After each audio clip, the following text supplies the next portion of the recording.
Teman-teman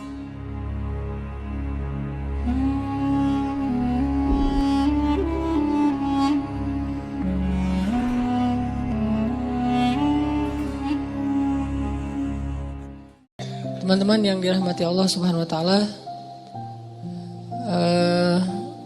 malam ini kita akan coba belajar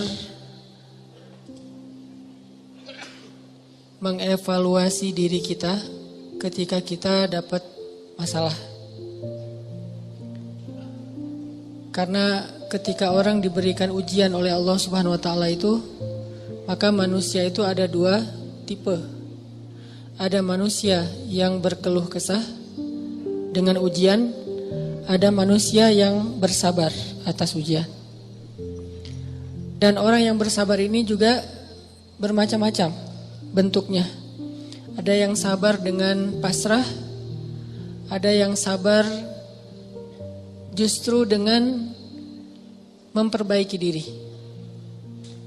Dia bersabar sambil memperbaiki dirinya. Karena dia sadar tidak ada masalah yang menimpanya kecuali ada yang salah dalam dirinya.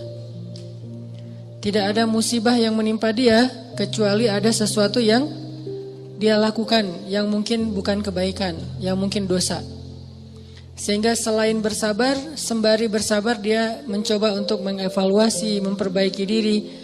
Dan ini adalah model orang yang sabar yang paling baik.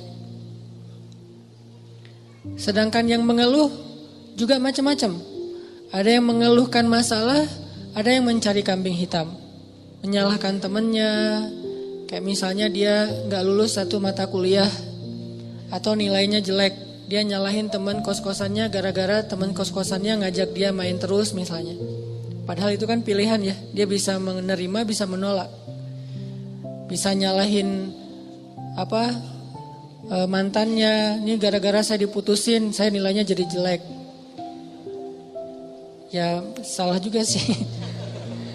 Nah ini kan bentuk-bentuk keluhan nih. Ada yang menyalahkan, sampai tingkat keluhan yang paling parah itu menyalahkan takdir, menyalahkan Allah. Ya Allah kenapa saya, apa maunya engkau, dan seterusnya dan seterusnya. Nah malam ini kita akan bahas angle orang yang ketika diuji oleh Allah bersabar dan juga sambil bersabar dia mencoba untuk memperbaiki diri. Dan ini adalah cara yang paling baik dalam menyikapi suatu musibah atau masalah. Cara yang paling elegan dan cara yang paling bijak, cara yang paling disukai Allah ketika kita mendapatkan masalah itu justru kita mencari tahu apa salah kita. Walaupun masalahnya bukan dengan keadaan, kalau menyalahkan keadaan kan susah. Masalahnya kadang dengan orang lain. Orang mencela kita, orang berkata-kata tidak baik kepada kita. Ya memang salah dia, tapi tidak akan menimpa ucapan itu kepada kita kecuali memang ada sesuatu yang terjadi dalam diri kita. Ada sesuatu dosa yang pernah kita lakukan. Nah ini namanya belajar bersabar sambil mengevaluasi diri. Bahasa fikihnya muhasabah diri. Menghitung-hitung apa kesalahan dalam diri kita. Nah, kita akan bahas tentang ini, gimana caranya kita menghadapi masalah, menghadapi satu musibah, menghadapi satu kejadian yang tidak enak dengan sabar, tapi nggak sekedar pasif, nggak sekedar mengatakan innalillah wa inna ilaihi rajiun, nggak hanya sekedar mengatakan hasbiyallah wa ni'mal wakil. Gak hanya sekedar merasa ini adalah cara Allah untuk menaikkan derajat saya. Kadang kalau hanya kegeeran kayak gini nih, kita jadi gak pernah menjadi lebih baik. Kan ada orang ketika diuji oleh Allah, boleh sih merasa bahwa ini cara Allah menaikkan derajat saya. Tapi kalau hanya kayak gini doang, rasa-rasanya kita terlalu kegeeran. Dan kalau terlalu kegeeran, kita gak punya dorongan untuk memperbaiki diri. Kalau saya lebih suka angle-nya, kalau orang lain yang kena musibah, kita bilang itu untuk mengangkat derajat dia. Kalau kita yang kena musibah, kita bilang ini karena dosa-dosa saya. Angle kayak gitu tuh lebih enak, lebih produktif. Daripada dibalik, giliran kita yang kena musibah, kita bilang emang Allah tuh pengen ngangkat derajat saya, makanya dikasih musibah. Agak GR ya. Giliran orang lain kena musibah, lo sih banyak dosa. Nah ini nih, sering ada judgement kalau orang lain. Coba dibalik, judgementnya ke diri sendiri, ke orang lain tuh husnuzon. Ini lebih enak nih, makanya hadis-hadis penyebab terjadinya musibah itu kan banyak. Coba kita pilih beberapa hadis, satu kita berikan untuk menilai orang lain, yang lain kita ambil untuk menilai diri kita. Nah ini beda nih standarnya. Kayak tadi, kalau orang lain yang kena musibah, kita husnuzon, Allah lagi pengen dekat sama dia. Kita husnuzon, Allah pengen menggugurkan dosa-dosa dia. Kita husnuzon, Allah pengen mengangkat derajat dia. Kita husnuzon, emang orang yang paling dicintai Allah tuh biasanya dikasih banyak ujian. Gitu husnuzonnya. Kalau orang lain yang kena masalah atau musibah. Jangan, tuh kan, saya bilang juga apa, tuh gara-gara dia dulu zalim sama saya, sekarang dibalas sama Allah. Jangan gitu. Jangan kegeeran bahwa itu kayak karma ya, gara-gara dia pernah nyakitin kita sekarang dibalas sama Allah. Belum tentu juga kayak gitu.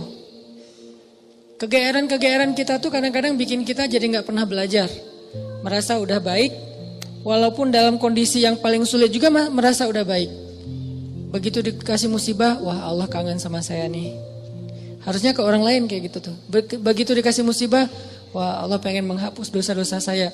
Bagus, nggak salah. Cuman kalau keseringan, ini namanya GR. Nggak tahu proporsional nggak kalau kayak gini terus. Harusnya jangan hanya ini, diutuhkan juga dengan satu angle lain, yaitu angle, oh saya ada salah, oh saya ada dosa, oh saya ada yang keliru. Makanya datang musibah itu tidak akan terjadi musibah kepada saya kecuali karena kesalahan saya sendiri. Kan hadis qudsinya kayak gitu. Hadis qudsi kalimat salah satu dari kalimat hadis qudsi yang panjang. Hadisnya itu panjang banget, 1 halaman. Salah satu kalimatnya tuh Allah bilang, hadis qudsi itu kan Allah yang ngomong ya. Cuman captionnya dari Nabi. Gagasannya dari Allah, captionnya dari Nabi. Kalau Quran, gagasan dan captionnya dari Allah. Kalau hadis, gagasan dan captionnya itu dari Nabi. Nah Allah bilang, kalau kalian dapat masalah, kalau kalian dapat nikmat, janganlah kalian memuji kecuali aku. Kalau kalian mendapatkan musibah, janganlah kalian menyalahkan kecuali diri kalian sendiri. Jadi kalau kita dapat nikmat, jangan muji diri. Gua emang ya gini lah. Kita sering kalau ke diri itu yang enak-enak aja diambil. Kalau misalnya orang lain, itu mah kebetulan doang misalnya. Kalau giliran kita, ya ini memang saya memang kayak gini orangnya, bukan sombong ya gitu. Nah ini artinya kita terlalu sering kegeeran. Kalau kita dapat nikmat, yang dipuji adalah Allah. Makanya kalimat yang paling Allah suka itu Alhamdulillah. Itu kalimat yang paling Allah suka. Kita memuji Allah kalau kita dapat nikmat. Kita bilang, hadza min fadli rabbi. Ini anugerah dari Allah, ini hadiah dari Allah, ini kebaikan dari Allah, ini karena Allah ngasih dan seterusnya dan seterusnya. Jadi yang dipuji itu Allah. Wa amma bi ni'mati rabbika fahaddits, itu membicarakan nikmat Allah. Bukan membicarakan kehebatan diri kita. Tapi kalau diberikan musibah, jangan kita menyalahkan siapapun kecuali diri kita sendiri. Nah ini salah satu angle yang dibangun lewat hadis qudsi. Walaupun kadang bisa kita secara realistis melihat kesalahan orang lain. Untuk apa? Bukan untuk mengkambing hitamkan dia. Kalau emang dia salah, bukan untuk mengkambing hitamkan. Untuk apa? Untuk menghindar, untuk waspada, jangan sampai kita jadi korban dia lagi untuk kesekian kalinya. Kayak ada orang yang zalim. Gara-gara kezaliman dia akhirnya kita kena batunya nih. Ada orang yang dalam satu tim misalnya gak jujur. Akhirnya kita kehilangan satu proyek, satu usaha kita tuh bangkrut gara-gara dia gak jujur. Memang dia yang salah. Salah satu yang salah itu adalah dia. Dan kita akui bahwa itu kesalahan dia, tapi bukan untuk mengkambing hitamkan dia. Kalau enggak karena kamu tuh enggak ada masalah ini. Enggak, dia bukan satu-satunya, salah satunya. Karena kalau kita enggak punya dosa, mungkin kesalahan dia hanya akan menimpa dia saja. Tapi karena kita juga punya dosa, akhirnya kesalahan dia juga menimpa kita. Tapi Ustadz, ada yang hadis mengatakan, kalau di dalam satu masyarakat ada orang yang berbuat dosa, nanti Allah akan timbakan musibah yang kena bukan cuma dia, sampai tetangganya juga kena. Itu kenapa bisa gitu? Dosa tetangganya apa? dosa tetangganya membiarkan kemungkaran terjadi. Kesalahan masyarakatnya adalah membiarkan dosa itu tanpa ada orang yang mau memperbaikinya. Itu kesalahan masyarakat. Jadi pesan moral dalam hadis itu bukan orang yang gak salah terus kena juga, bukan. Orang yang gak salah itu kena gara-gara mereka membiarkan kemungkaran itu terjadi. Kalau ada usaha dakwah, Allah gak akan menimpakan. Kalau ada nabi, kalau ada dai, kalau ada ulama yang berdakwah untuk mencegah kemungkaran di situ, maka Allah tidak akan menimpakan musibah itu kepada mereka. Kenapa? Masih ada dai. Sebagaimana Nabi Lut, ketika Nabi Lut masih berdakwah, Allah nggak akan hancurkan gunung di Sodom. Allah suruh dulu Lut keluar, baru dihancurkan. Kenapa? Karena masih ada yang berdakwah. Kalau Nabi Lut tidak berdakwah, walaupun di dalam negeri itu ada orang soleh hidup sendiri dan tidak mau berdakwah, maka Allah akan menimpakan musibah dan mengenai orang soleh. Kenapa orang soleh kok kena padahal dia nggak berdosa? Dosa dia adalah membiarkan kemungkaran. Dosa dia adalah membiarkan kebatilan, tidak berbuat apa-apa. Jadi kita bersyukur juga ada ulama-ulama yang bersuara untuk kemungkaran. Itu salah satu alasan mungkin Allah masih menahan musibah atas negeri kita. Kalau mereka tidak menyuarakan kebenaran dan mencegah kemungkaran, mungkin dari dulu kita udah kena musibah-musibah yang besar. Kalaupun ada musibah-musibah kecil, ini mungkin lebih kepada hikmah yang lain. Bukan hikmah karena Allah pengen mengazab bangsa Indonesia. Jadi teman-teman, coba kita perbaiki angle berpikir. Apa yang harus kita persangkakan ketika orang lain kena musibah, dan apa yang harus kita persangkakan ketika kita yang kena musibah. Kalau kita yang kena musibah, salah satunya adalah cari salahnya di mana nih dalam diri kita. Kalau orang lain yang kena musibah, maka berbaik sangka dengan mengatakan Allah ingin mengangkat derajat dia. Berbaik sangka dengan mengatakan Allah pengen dekat dengan dia.